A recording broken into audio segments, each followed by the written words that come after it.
கண்ணியத்திற்குரியவர்களே, ரமதான் முடிந்து விட்டது. அல்லாஹ்விடத்திலே நெருங்குவதற்குரிய சிறந்த இரவுகள் முடிந்து விட்டது. ஆனால் நம்முடைய வாழ்வு மீதம் இருக்கிறது. மரணம் வரும் வரை நபியே அல்லாஹ்வை வணங்குவீராக, அல்லாஹ்வை வணக்க வழிபாடுகளை கொண்டு நெருங்குவீராக என்று அல்லாஹ் ரப்பல் ஆலமீன் அல்லாஹ்வுடைய தூதர் முஹம்மது ரசூலுல்லாஹ் ஸல்லல்லாஹு அலைஹி வஸல்லம் அவர்களுக்கு அல்லாஹ் கட்டளையிடும் போது நாம் எல்லாம் இம்மாத்திரம் யாரெல்லாம் ரமதானுக்கு பிறகும் தொழுகையை நிலைப்படுத்தினார்களோ, யாரெல்லாம் ரமதானுக்கு பிறகும் குர்ஆனை நிலைப்படுத்தினார்களோ, யாரெல்லாம் ரமதானுக்கு பிறகும் அல்லாஹ்வை நினைவு கூறுவதை நிலைப்படுத்தினார்களோ, யாரெல்லாம் ரமதானுக்கு பிறகும் அல்லாஹ்வை நின்று வணங்குவதை நிலைப்படுத்தினார்களோ, அவர்களுக்குத்தான் இந்த ரமதானுடைய கூலியை அல்லாஹ் ரப்பல் ஆலமீன் முழுமையாக கொடுப்பான்.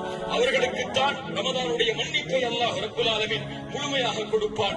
அல்லாஹ் அறிந்தவன். இவனுக்கு ரமதானுக்கு பிறகு வரக்கூடிய நாட்களில் இவன் செய்யக்கூடிய வணக்க வழிபாடுகள் எவ்வாறாக அமையும் என்பதை பொறுத்துதான் அல்லாஹ் ரப்பல் ஆலமீன் அவனுடைய பாவ மன்னிப்பை ஏற்று ரமதானில் அல்லாஹ் வாக்களித்த கூலியை அந்த அடியான் விரும்பியதை விட, அந்த அடியான் நாடியதை விட சிறந்த முறையில் அல்லாஹ் ரப்பல் ஆலமீன் வழங்குவான்.